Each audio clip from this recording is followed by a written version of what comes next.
This is the world we live in.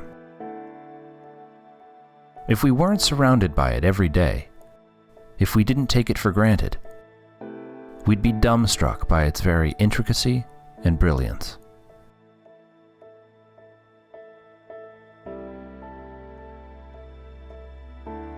This is an ordinary, familiar wooden pencil.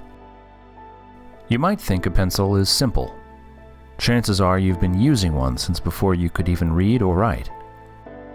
But just because it's familiar doesn't mean it's simple. In fact, it's complicated, elaborate, beautiful, elegant. Its very existence is too improbable for any one person to truly comprehend. These are the basic materials that go into a pencil: graphite, cedar, metal, and rubber. But if you had all the elements of a pencil right in front of you, could you make a pencil? It's not as easy as you might think. In fact, no single person on the face of the earth could do it without the help of countless others. And this is the key to understanding the world.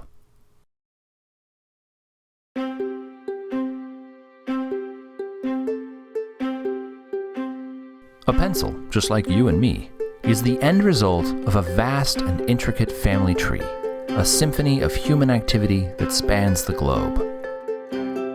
Through their work and knowledge, a vast number of people have had a hand in making this simple pencil. Unlike your family tree, this one begins with an actual tree. The most immediate ancestor of the pencil is a cedar tree in the Pacific Northwest. But the loggers who harvest the timber are also its ancestors. And these men don't work alone. They in turn are assisted by the people and industries that produce the saws, rope, and countless other tools that they use.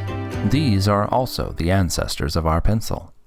As is the waitress at a nearby diner who sells the loggers lunch, to say nothing of the thousands of people involved in producing that simple midday meal. Across time and space, the web grows. Consider the roads, trucks, ships, communication systems, and the people who design, build, and maintain them. All of them are necessary to bring the lumber to the mills and the slat factories that process them. All of them are also the ancestors of the pencil. And even with the work of all these people, so far all we have is a stained wooden slat, a naked half of a wooden body of a pencil. But its family tree is larger and more extensive. The graphite is mined in China and Sri Lanka. At the pencil factory, it's mixed with clay and heat and other materials before it's extruded, dried, and baked in a kiln. People from different continents, different cultures, cooperate to bring these materials together with waxes and kilns and equipment from across the world. These too are the ancestors of the pencil. And the same is true of the eraser. With ingredients from around the world, it's the end result of a similarly complex and exotic branch of the family tree. As is the ferrule, the metal band made from material that is mined, refined, and shipped from all over the world. Each part of the pencil is the result of the collaboration and cooperation of millions of people. Together, they form a process that is constantly changing and adapting. A change in the availability or cost of material from one place might make another source more desirable, and the process changes and adapts fluidly. And there is a fact that's still more astounding: the absence of a mastermind, of anyone dictating these countless actions which bring a pencil into being. Each member of this family tree supplies only a small amount of the necessary know-how needed to make a pencil. They do so voluntarily, not because they necessarily want pencils or like pencils, but because by working to create them, they exchange their labor and skills for the wages that let them buy what they want and need. What you're seeing is the market at work.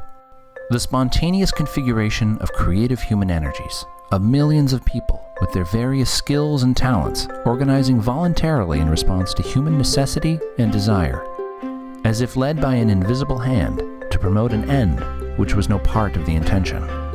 Every second we are alive, we benefit from the products of voluntary, spontaneous cooperation.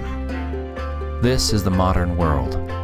It's miraculous, it's intricate, and it gets better every day, so long as people are free to interact with each other. If we can leave the creative energies of humankind uninhibited, there's no limit to what we can accomplish.